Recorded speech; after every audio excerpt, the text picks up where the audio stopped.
Welcome back to Buckeye Country Creations. If you're a new watcher, I'm glad you're here. Make sure you subscribe and you'll get all my new videos. If you're a returning viewer, I'm so glad you're back. In today's video, we're going to make a rustic riser. I purchased this little wooden thing at Dollar General. I think I paid $3 for it.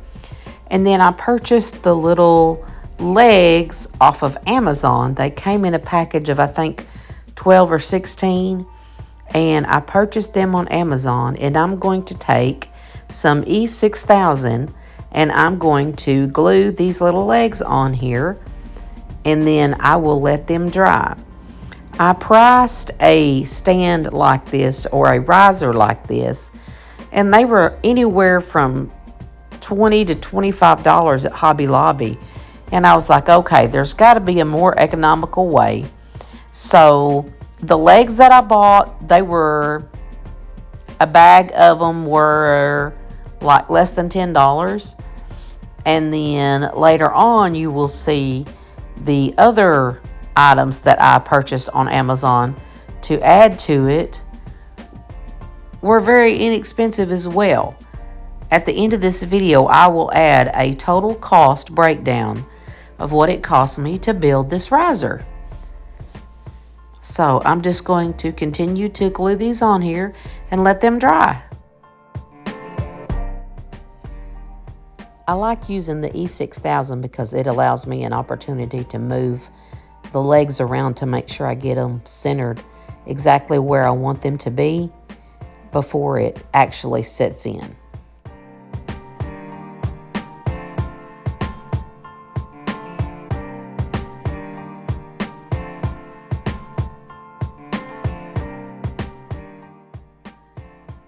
These are the legs that I purchased off Amazon.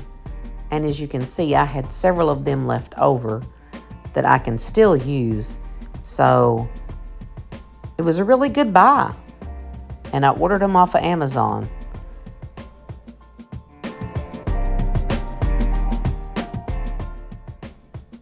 Now I'm showing you the item that I used to trim around the edge of the stand.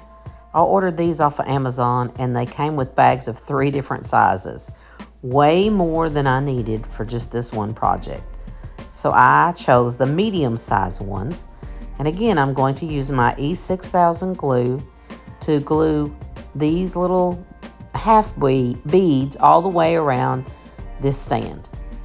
I did not realize that my camera was not catching the top portion of this, but I just put a little bit drop of E6000 on each half bead and then positioned it on the side of the stand. And so I did 2 sides, I let them dry, made sure they were centered, and then after those 2 sides dried, then I went back in and added the half beads on the other 2 sides of the stand and allowed them to completely dry overnight.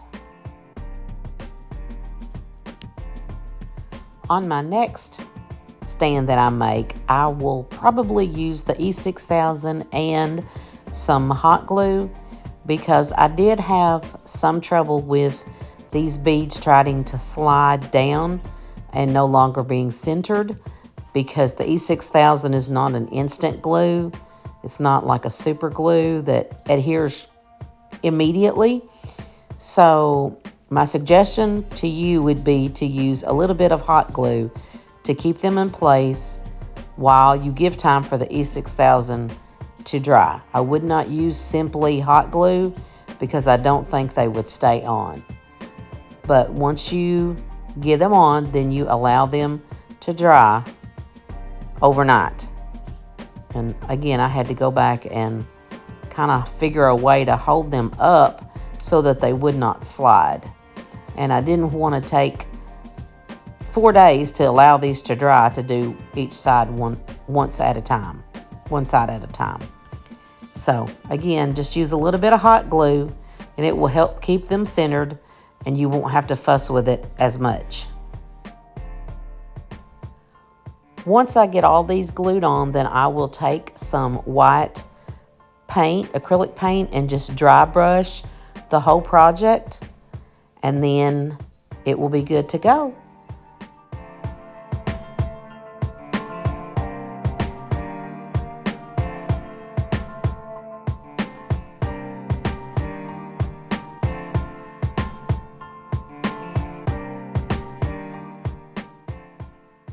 And here is the finished project. I think it's just adorable, and plenty of room to set a couple of items on top of it. Okay, here is a breakdown of what it cost.